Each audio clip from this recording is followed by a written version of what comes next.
Bonjour à toutes et bonjour à tous. Comment parvenir au but de la vie? Que sommes-nous censés apprendre en ce monde?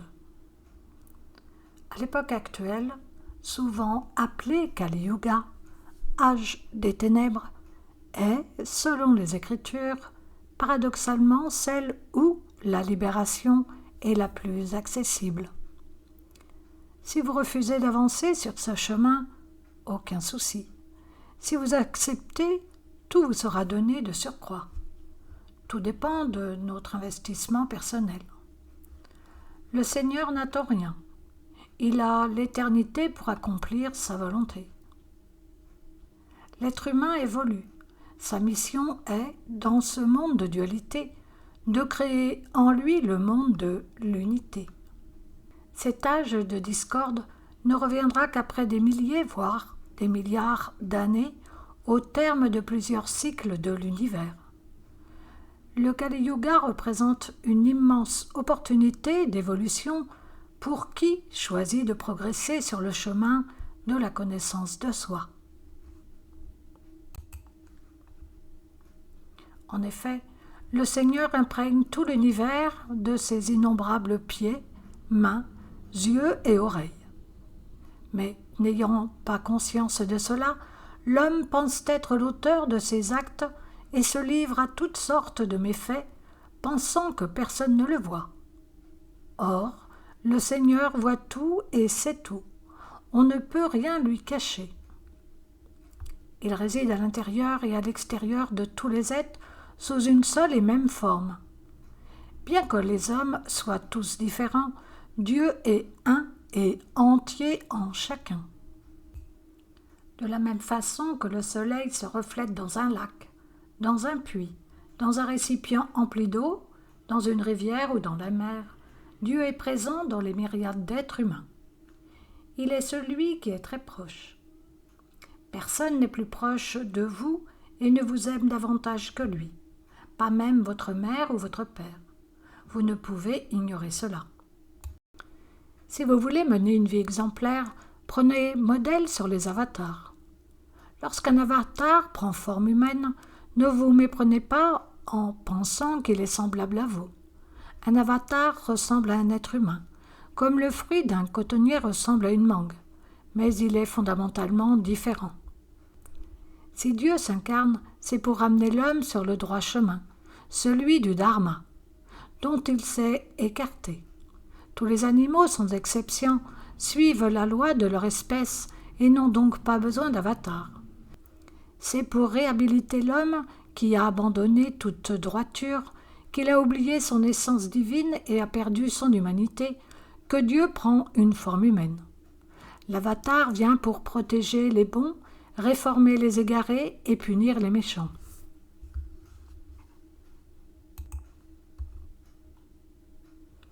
Une personne baignant dans l'ignorance n'est pas différente d'un animal. Sa vie est centrée sur la recherche des plaisirs des sens et son innocence l'empêche d'avoir conscience de la présence du divin en elle.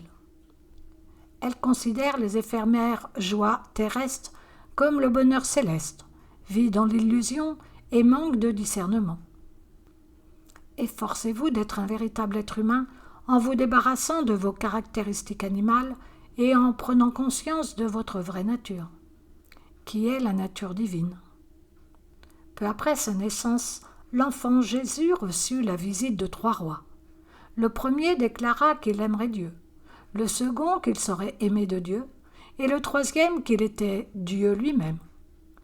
Le premier roi vit l'enfant du point de vue physique, le deuxième du point de vue mental, et le troisième du point de vue spirituel.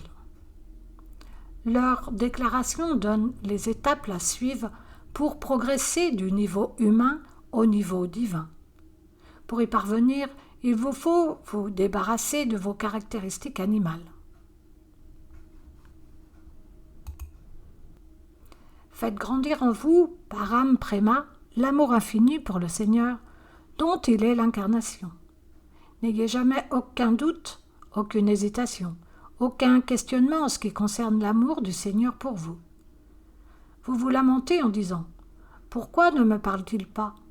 Pourquoi je ne le vois pas? Pourquoi ai-je toujours autant de soucis qu'avant? Pourquoi ne m'appelle-t-il pas? Sachez bien que je vous connais tous et que je me soucie de chacun de vous. Il se peut que je ne vous parle pas, mais ne pensez pas que je ne vous aime pas. Tout ce que je fais est pour vous et non pour moi. Qu'est-ce que je possède en dehors de vous? Ne soyez pas troublés et ne laissez pas votre foi vaciller, car cela ne ferait qu'accroître vos peines. Tenir bon devrait être votre devise. Accrochez-vous à votre Ishta Devata, la forme de Dieu, que vous avez choisie, que ce soit Vishnu, Rama, Shiva, Krishna, Bouddha, Jésus ou Mahomet, et restez continuellement reliés à cette forme. Car ce n'est que lorsque le charbon est en contact avec les braises qu'il peut s'enflammer. Gardez-moi dans votre cœur et vous recevrez en récompense une part de cet amour divin infini. C'est une grande chance que vous avez là. Comment purifier les mauvaises tendances issues de votre mental, de votre corps et avant tout de votre bouche? Voici ce que dit la Gita à propos de la parole. Ce que vous dites devrait toujours être vrai et bienveillant, et ne jamais causer la moindre peine ou la moindre irritation. La langue a 4 mauvais penchants: mentir, parler trop, critiquer les autres et dire des méchancetés. Malheureusement, en cet âge de Kali, ces 4 défauts sont largement répandus. Les calomnies et les contre-vérités sont monnaie courante. Les propos malveillants et la médisance vont bon train et la tendance à trop parler est très répandue. Une de toutes premières purifications qu'il vous convient d'entreprendre est donc de vous débarrasser de ces 4 travers. Emplissez votre cœur de belle qualité pour en faire un Nandanavana, jardin paradisiaque.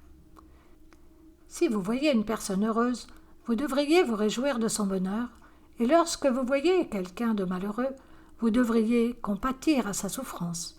Ce faisant, votre cœur se transformera en Nandanavana. Faites tout votre possible pour faire grandir en vous la compassion et l'amour bienveillante, maîtrise. Muni de ces 2 vertus, Dieu vous semblera plus proche. Que vous soyez heureux, triste ou malheureux, ouvrez votre cœur de façon à recevoir Paramatma Prema, l'amour divin. Si vous avez des mauvaises tendances comme vouloir mal agir, écouter des choses que vous ne devriez pas entendre, blesser les autres et leur vouloir du mal, alors sachez que l'honnêteté, la bienveillance, la justice se tiendront toujours éloignés de vous. Aussi, travaillez à faire grandir en vous de belles qualités. Efforcez-vous de voir un même Dieu dans toutes les formes et dans tous les noms sous lesquels il est adoré. Prenez conscience que c'est lui qui anime tous les êtres vivants et qu'il est présent dans la moindre particule de matière. Ne pensez pas à tort que certaines personnes sont dignes de respect et que d'autres ne le sont pas. Dieu est en chacun, et toute personne, quelle qu'elle soit, mérite votre considération et est digne de bénéficier de votre aide. Témoigner de cela devait être la marque distinctive des équipes de service Seva Samiti. Observez la façon dont je me comporte et agis. Voyez comment je respecte l'ordre établi, le sens moral et la vérité, comment je fais preuve de compassion envers tous, et suivez mon exemple. Sanctifiez vos jours et vos nuits en répétant continuellement le nom du Seigneur, Marana. Faites-le avec joie et enthousiasme, et il sera tenu de vous apparaître sous la forme que vous avez choisie et que vous aimez. Dieu apprécie toutes les formes et tous les noms qu'on lui donne et les revêt tous avec grâce et harmonie. Tous les dieux traités avec respect par les différents peuples et dans les différentes religions sont des membres de l'unique et véritable Dieu. De même que votre corps est un ensemble harmonieux de membres, d'organes et de sens, Dieu revêt avec harmonie toutes les formes et tous les noms qu'on lui donne.